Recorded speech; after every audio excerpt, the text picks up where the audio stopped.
ngomongin anak Bu, belum pantas. Nikahnya baru 12 tahun saudara. Iya makanya anak saya umur 11 belum pantas ngasih tahu ibu-ibu punya anak, punya keturunan udah pada gede, udah pada jadi semuanya.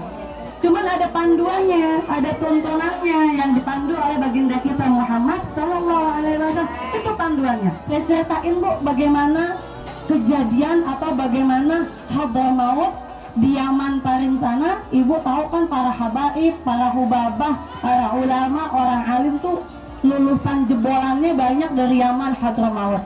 Kenapa? Anak umur 7 tahun udah hafiz Al-Quran, 7 tahun udah hafal Al-Quran.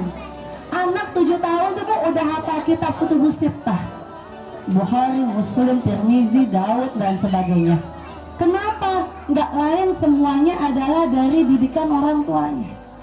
Di Hadramaut sana ibu kalau perempuan, ini cerita perempuan, cuman 3 kali keluar rumah. Yang pertama masih kecil, di jalan sama orang tuanya, diajak main keluar rumah. Yang kedua ketika wali matul arsh lagi nikah, dia keluar sama orang tuanya, sama orang acara. Yang ketiga ketemu orang. Yang ketiga perempuan keluar diusung kurung batang. Selebihnya dia di rumah semuanya. Yang ketiga di kurung batang. Cuman 3. Yang pertama belum balik, masih mumayyiz. Yang kedua lagi nikah, dia Hadramaut. Yang ketiga lagi ngapain Bu? Lagi meninggal. Selebihnya dia di rumah. Ada suku Alamu di Yaman itu, ibunya itu sambil nyusuin anak sambil nulis kitab. Makanya orang-orang di Hadramaut itu semua melahirkan orang-orang yang soleh dan soleh. Kenapa? Karena didikan orang tuanya. Sayyidina Ali bin Abi Thalib karramallahu wajhah itu punya anak perempuan, bukan cuma Hasan Husain ibu. Punya anak perempuan namanya Ummu Kulsum sama Ruqayyah. Tiap malam rumahnya Sayyidina Ali itu gelap. Kan kalau orang zaman dulu nggak punya lampu kayak sekarang ya, dia nggak punya listrik zaman dulu. Itu Sayyidina Ali kalau malam lampunya gelap. Sampai sahabat bilang, ya Ali, apakah engkau nggak punya lentera, nggak punya lampu, nggak punya pelita buat nerangin malam, gelapnya malam? Kata Sayyidina Ali, saya punya lampu. Tapi kenapa nggak dinyalain? Kata sahabat yang lain. Kata Sayyidina Ali apa Bu? Saya nggak mau nanti kalau ada orang lewat, bayangan anak perempuan saya di dalam rumah kelihatan sama orang yang lagi jalan. Bayangannya aja nggak mau dikasih lihat. Di Hadramaut sana, di Yaman Bu, kalau ada perempuan jalan di depan, laki-laki jalan di belakang, perempuan akan memperlambat langkahnya, laki-laki akan mempercepat langkahnya. Jangan sampai perempuan terlihat gerakan lekuk tubuhnya. Jadi soalnya kalau kita emang sengajain banget ya. Tapi kalau di Hadramaut makanya orang-orang pada alim pada ma'ifah, jaga kehormatannya.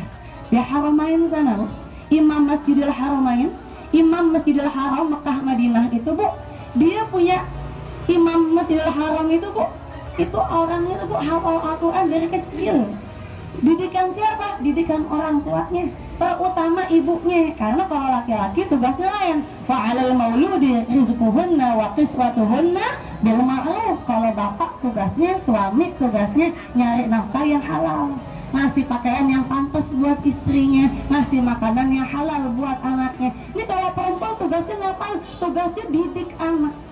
Jadi pendidikan anak, tarbiyatul aulad diawali dari bagaimana anak ngelihat gaya ibunya. Sekarang ada nggak anak kita yang ngefans sama emaknya? Ada nggak yang ngefans sama ibunya? Saya pernah tanya sama anak saya Bu, saya bilang, Yasmin, dulu nih, Yasmin sukanya sama siapa? Saya ngopennya sama mami, kata dia. Alhamdulillah masih ngopen sama anak Bu. Emang kamu nggak ngopen sama orang tua? Ya, itu yang kedua, yang ketiga katanya.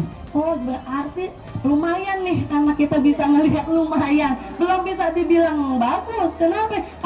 Karena didik anak itu sampai nanti.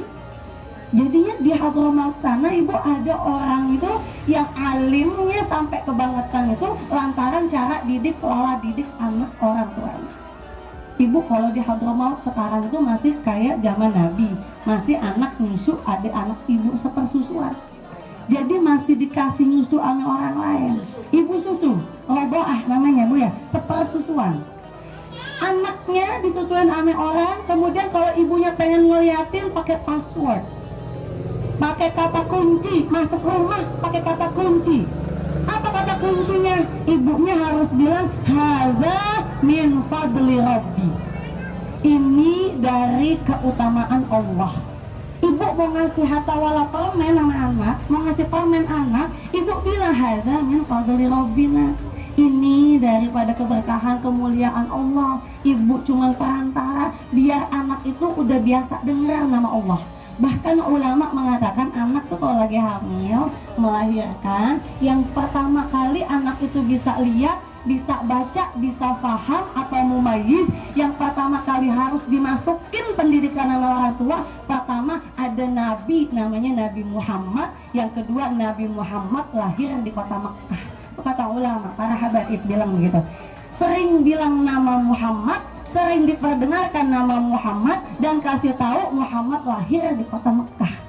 Muhammad dan Mekah ini mendarah daging di ingatan di hati anak kita. Insya Allah anak kita bisa bertolak berziarah ke makam di Mekah Al-Mukarramah, dan akhlaknya sebagus akhlaknya baginda Muhammad SAW. Ulama ngajarin gitu. Ibu lagi soal serokol, bawa bayi gitu Bu. Ini kan kita kan dari panduan para ulama ya Bu. Anak kita tuh dari kecil kita ngapain sih biar anak kita selamat sampai gede? Kan pengennya kita begitu ya Bu ya, punya anak cucu biar pada selamat, biar pada bener gitu.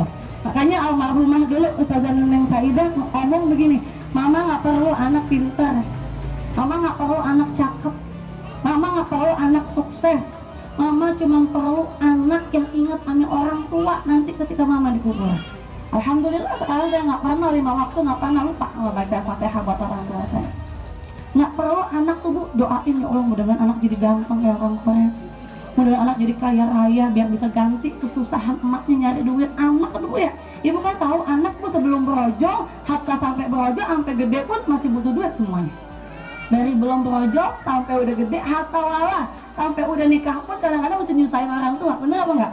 Masih minta duit sama orang tua. Berarti kan dari awal sampai akhir emang duit mulu anak. Cuman jangan pikir kita bisa dibalas sama anak, karena amalan yang paling banyak, yang paling mendapatkan ridho, yang paling ikhlas adalah amalan anak orang tua didik anak. Tapi kalau ibu udah ngomong gini, gue capek-capek sekolahin lu belum ngapa-ngapain, sekarang hilang amal kita yang lama, hilang. Ya udah ikhlasin aja, anak biarin gede dengan sendirinya, biar cari nafkah dengan sendirinya, dengan yang halal yang barokah. Jadi Rasulullah ngajarinnya gimana Bu? Ya karena kita waktu udah mepet Bu, cuman 3 nasihat kita, nasihat daripada